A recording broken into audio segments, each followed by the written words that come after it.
Hello friends, नमस्कार। स्वागत है आप सभी का चाणक्य क्लासेज के ई लर्निंग प्लेटफॉर्म पर। दोस्तों, आज हमारे लिए बहुत ही खुशी का दिन है क्योंकि RS 2018 का रिजल्ट आ चुका है। चाणक्य क्लासेज जोधपुर के प्लेटफॉर्म पर आज आपके साथ रूबरू हो रही हैं पूनम जी, जिन्होंने 13th रैंक जो है हासिल किया है। हमारे जोधपुर की लाडली, चाणक्य संस्थान की लाडली बेटी पूनम जी हमारे सामने मौजूद हैं। इनका स्वागत करेंगी Chhoti Devi Beniwal, director Chanakya classes Jodhpur. Ma'am, Poonam ji का साफा पहनाकर स्वागत करते हुए बहुत ही खुशी की बात है और हम सभी आपको हार्दिक बधाई देते हैं मैम। और अब मैम माला पहनाकर इनका स्वागत करते हुए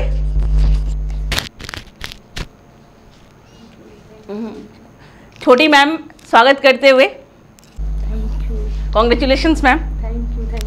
दोस्तों, बहुत ही खुशी की बात है, RS 2018 का रिजल्ट आ चुका है और आज हमारे स्टूडियो में मौजूद हैं चाणक्य क्लासेज की एक्स स्टूडेंट पूनम जी, जिन्होंने इस परीक्षा में 13वां स्थान प्राप्त किया है। और जोधपुर की लाडली और हमारे संस्थान की लाडली पूनम जी का स्वागत है। मैम, आपका बहुत बहुत स्वागत है। Thank you. कैसा अनुभव कर रहे हैं मैम आप? मैम, अच्छा अनुभव कर रही हूँ। बहुत सारी बधाई आ रही होगी आपके पास, फोन कॉल्स आ रहे होंगे। बिल्कुल सब बधाई दे रहे हैं। सब बधाई दे रहे हैं। बहुत खुश हैं। अच्छा मैम, कुछ प्रश्न हैं स्टूडेंट की तरफ से भी और हम लोगों की भी तरफ से कि आपको कितने प्रयासों में ये सफलता मिली? मैम, ये मेरा तीसरा प्रयास था और मतलब तैयारी के साथ में, अदरवाइज ये मेरा 4th अटेम्प्ट रहा था। ओके। मैंने ग्रेजुएशन के दौरान भी दिया था RS सबसे पहले, हालांकि उस टाइम मेरी एज नहीं हुई थी और ग्रेजुएशन भी नहीं हुई थी। ओके, अपीयर में आपने दिया था? अपीयर में दिया था।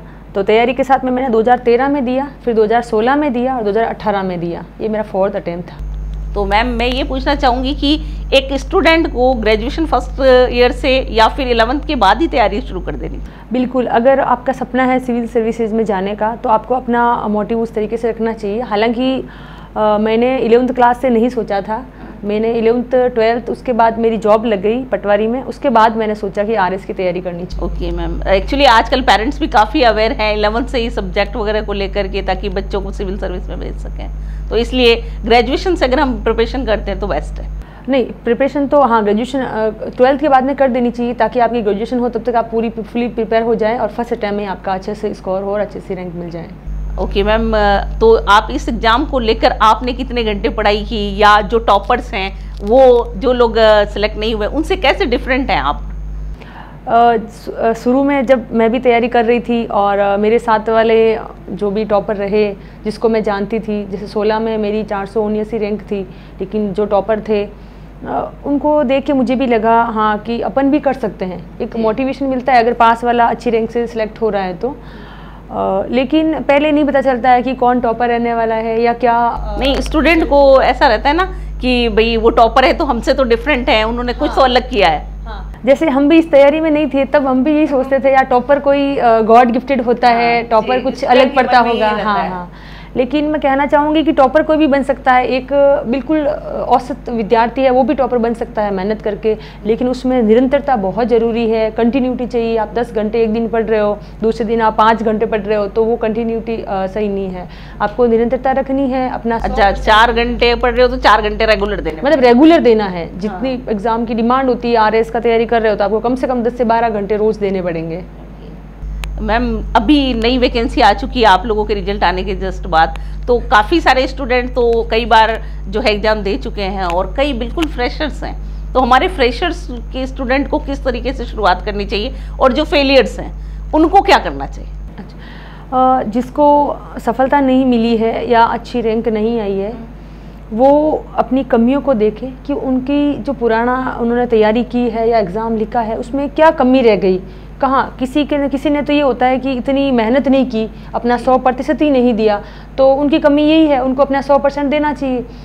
किसी को लगता है कि नहीं मैंने मेहनत भी पूरी की है फिर भी मेरा नहीं हुआ है, तो कहीं ना कहीं रिटर्न में, राइटिंग स्किल में कुछ कमी रही हो या कुछ ऑथेंटिक बुक्स नहीं पढ़ी हो, कुछ ऐसी। जैसे बहुत सारा मार्केट में इतना मटेरियल आता है, स्टडी मटेरियल, और आजकल ऑनलाइन वाला होने के बाद में तो और भी ज़्यादा हो गया। तो उसमें से चूज करना है, उसमें से अपने को ही देखना है कि कौन सा ज़्यादा पढ़ना है, किसको स्किप करना है, वो सब बातें ध्यान। राइटिंग को लेकर मैम आप क्या कहेंगे? जो आपका डिस्क्रिप्टिव पेपर होता है मेंस का, एक्चुअली प्रॉब्लम है कि प्रीलिम्स तो जिनका करंट अफेयर्स अच्छा है, राजस्थान जी के अच्छा है तो वो निकाल लेते हैं, लेकिन मेंस में वो जो राइटिंग स्किल है उसके लिए आपने कुछ कहीं से कोचिंग की या कुछ स्पेशल था आपका? मेंस के लिए मैं कहना चाहूँगी कि जब आप प्री की तैयारी करो तब साथ में मेंस की तैयारी स्टार्ट कर देनी चाहिए। जैसे इस बार मैंने यही किया था कि प्री की तैयारी से पहले मैंने मेंस के टेस्ट स्टार्ट कर दिए थे देने। ओके, रिटन स्टाइल पे फोकस मैंने प्री से पहले कम से कम मतलब बहुत मैं काउंट ही नहीं कर सकती, मैंने इतने टेस्ट दे दिए थे। एक बार पूरा सिलेबस मैंने पढ़ लिया मेंस का और उस मेंस के सिलेबस को पूरा लिख दिया टेस्ट के रूप में, क्योंकि खुद को इतना कई बार नहीं लिख पाते हैं, खुद तो आलस भी कर लेते हैं घर पे, लेकिन टेस्ट में दोगे तो लिखना ही पड़ेगा। ओके, टेस्ट सीरीज हेल्पफुल रही आपके लिए? तो मुझे इतना कॉन्फिडेंस था कि मेंस तो मैं निकाल सकती हूँ चाहे अभी भी हो, लेकिन उसके बाद फिर जैसे प्री का एग्जाम आया तो 1 महीना मैंने पूरा प्री पे फोकस कर लिया। और प्री वाले जो भी फैक्ट पढ़ते हैं वो भी हालांकि मेंस में काम ही आते हैं, तो प्री पे पूरा फोकस करके पढ़ना चाहिए। मतलब आप ये कहना चाहते हैं कि हमारी राइटिंग सुंदर हो वो मैटर बाद में करेगा, आपका जो है कंसेप्ट क्लियर होना चाहिए। कंसेप्ट क्लियर होना चाहिए। बार बार जैसे कई बार क्या राइटिंग ऐसा नहीं है कि आपकी राइटिंग बहुत ही सुंदर हो, आपकी राइटिंग ऐसी होनी चाहिए आगे वाला समझ सके, इजी सी पढ़ सके, इजी मतलब आसानी से।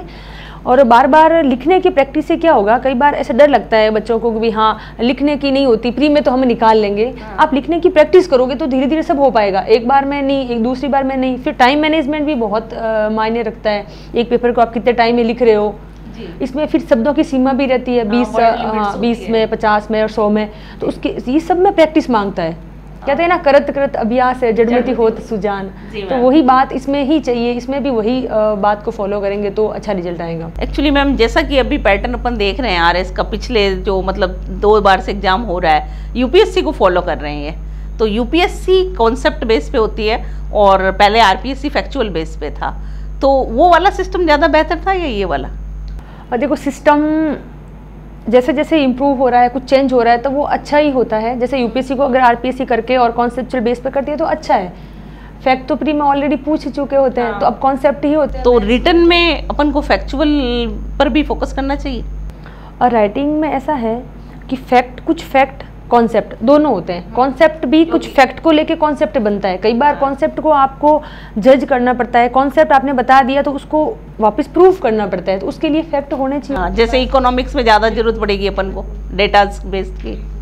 ओके मैम, अब जो है आपकी कोई आदर्श रहे जो जिनको आपने देखा और आपको लगा कि हाँ मुझे इनके जैसा बनना है, ये मेरे रोल मॉडल हैं, क्योंकि आप आज खुद कई लड़कियों की, सैकड़ों लड़कों की रोल मॉडल बन चुकी है, विद्यार्थियों की। क्या आपका भी कोई रोल मॉडल था? रोल मॉडल में तो ऐसे मैं नहीं कहूँगी कि अचानक से मैंने देखा और मुझे ऐसा कोई मोटिवेशन मिला हो, लेकिन शुरू से ही मेरे मतलब जो लोग जुड़े थे, मेरे माता पिता ने मुझे हमेशा ही मोटिवेट किया और वो मेरे लिए हमेशा आइडियल बने रहे। इसके साथ ही जैसे मनवीर जी सर की मैं बात करती हूँ, उन्होंने बहुत मोटिवेट किया था मुझे। स्टार्टिंग से ही मैंने जब प्री बीएसटीसी का एग्ज़ाम था, प्रिपरेशन कर रही थी, उस टाइम तो बच्चे थे नहीं समझते थे, पर उन्होंने कहा कि तू सिविल सर्विसेज की तैयारी करनी चाहिए तेरे को। तो वो बात मुझे आज भी याद है कि उन्होंने मुझे इतनी बड़ी बात कही, तब से मुझे लगा ये भी कोई मतलब ऐसा एग्ज़ाम होता है और मैं कर सकती हूँ, क्योंकि उस टाइम सर तैयारी कर रहे थे। तो तैयारी करने वाला अगर ऐसे बोले तो बहुत यूँ लगता है कि हाँ, सर ने भी बहुत स्ट्रगल किया है। सर खुद आरएस ऑफिसर हैं, तो हमारे लिए भी आइडियल है सर तो। और उसके बाद फिर मैं जैसे चाणक्य सर, उस टाइम चाणक्य संस्थान खुद आते थे, खुद पढ़ाते थे, तो मैं जुड़ी थी। और तब यहाँ पे जैसे श्री राम जी विष्णुई थे जो IRS लगे हुए हैं, और भी थे हमारे जो मतलब पूरा हमें गाइड करते, पढ़ाते तक वो मतलब अपना टाइम निकाल के हमें पढ़ाते भी थे। तो सबका बहुत मतलब एक तरह से कहे ना मोटिवेशन मिला। हाँ, मतलब चाणक्य की टीम ने आपको फुली मुझे सपोर्ट किया, और मेरे लिए जो मतलब ये इमारत बनी है तो उसका जो आधार रहा वो यहीं से स्टार्ट हुआ था। चाणक्य संस्थान ने हजारों टीचर, हजारों आरएस, बहुत सारे यहाँ से बने हैं। कहते हैं जहाँ मतलब टीचर्स के लिए तो एक गढ़ ही था, और आप भी शायद पहले टीचर थी। मैं भी पहले टीचर रही थी। तो मैम एज ए टीचर और एज एन एडमिनिस्ट्रेटिव ऑफिसर क्या डिफरेंस है आपके क्राइटेरिया में? बहुत डिफरेंस रहता है। एज ए टीचर आपकी सीमा एक स्कूल तक होती है, और एज ए एडमिनिस्ट्रेशन आप प्रशासक हो तो एज ए प्रशासक के रूप में आप पूरा आपके जो ब्लॉक आपको मिलता है उसकी पूरी आपकी रेस्पॉन्सिबिलिटी रहती है। उसमें आपको शिक्षा, स्वास्थ्य, मतलब हर एक जो भी आम जन के लिए जो योजना है उन सब पे फोकस, मतलब हम जो चाहते हैं वो कर सकते हैं, हमारे पास पावर। डिसीजन मेकिंग का आपको राइट्स होता है और वहाँ आपको डिसीजन मेकिंग का ऐसा कुछ नहीं रहता है। तो ये सब बहुत अलग अलग सेक्टर हैं, डिफरेंट है। हालांकि एक अध्यापक की भी अपना महत्व होता है, वो IAS RS बनाते हैं, वो नेशन मेकर होते हैं। बिल्कुल बिल्कुल। तो मैं उनका भी पूरा सम्मान करती हूँ और मैंने भी अध्यापक के रूप में काफ़ी बच्चों को जैसे पढ़ाया है, तो बच्चे आज मिलते हैं, बहुत खुश होते हैं, तो वो खुशी मिलती है, वो बहुत अपार खुशियाँ होती हैं। तो मैम अभी जो न्यू कैंडिडेट्स हैं जो इस बार पहली बार कर रहे हैं, तो आप उनको कुछ मैसेज देना चाहेंगे? हाँ, न्यू कैंडिडेट है वो ये नहीं सोचा कि हम नए हैं और पुराने वाले इतने अटैम्प्ट दे दिए तो वो हमारे से ज़्यादा एडवांस होंगे, ऐसा कुछ ही नहीं है। नया जो है, नए बच्चे हैं वो भी बहुत अच्छे से पहली बार में अच्छा कर सकते हैं।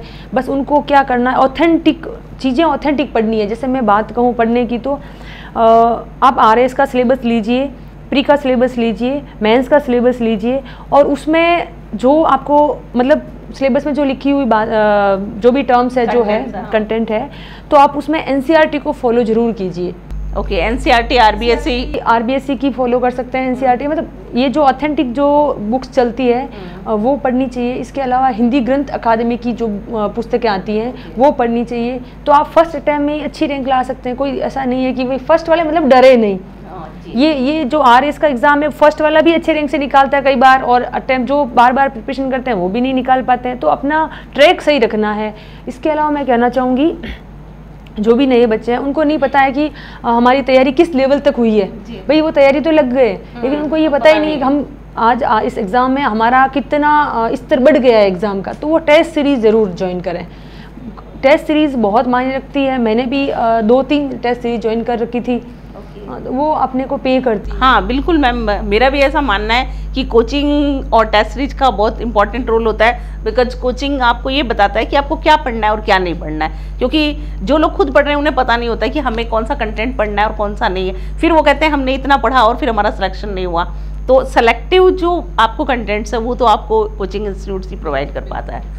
तो मैम आपके अकॉर्डिंग टेस्ट सीरीज और कोचिंग एक इम्पॉर्टेंट रोल प्ले करते हैं किसी भी पर्टिकुलर पर्सन की सक्सेस के अंदर? हाँ, कोचिंग का भी ऐसा है कि किसी को अगर नीड है कोचिंग की, कोई सेल्फ स्टडी भी करते हैं, तो ऐसा नहीं है कि जो कोचिंग नहीं करता उसका सिलेक्शन नहीं होता, या फिर ऐसा भी नहीं है कि जो कोचिंग करता उसका 100% होता है। पर जो भी सोर्स पढ़े वो ऑथेंटिक पढ़े और उस सोर्स को बार बार पढ़े।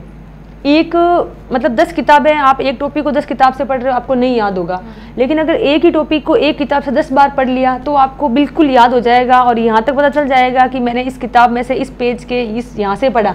बिल्कुल, तो वो बहुत फायदा। क्योंकि जितने भी सिलेक्टेड लोग हैं वो मोस्टली यही कहते हैं कि एक किताब को आप 10 बार पढ़िए, सिलेक्शन पक्का होगा।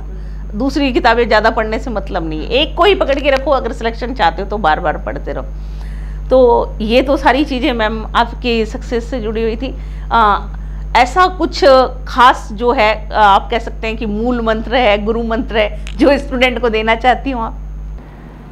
देखो, मेहनत करनी पड़ेगी। मैं तो मेहनत को ही गुरु मंत्र मानती हूँ और मैंने उसी को ही गुरु मंत्र माना है। मैंने खुद ने कम से कम रेगुलर 10-12 घंटे पढ़ाई की है। 10-12 घंटे देने पड़ेंगे। और बस ये है कि मैंने 13, 16 और 18 3 अटैम्प्ट दिए।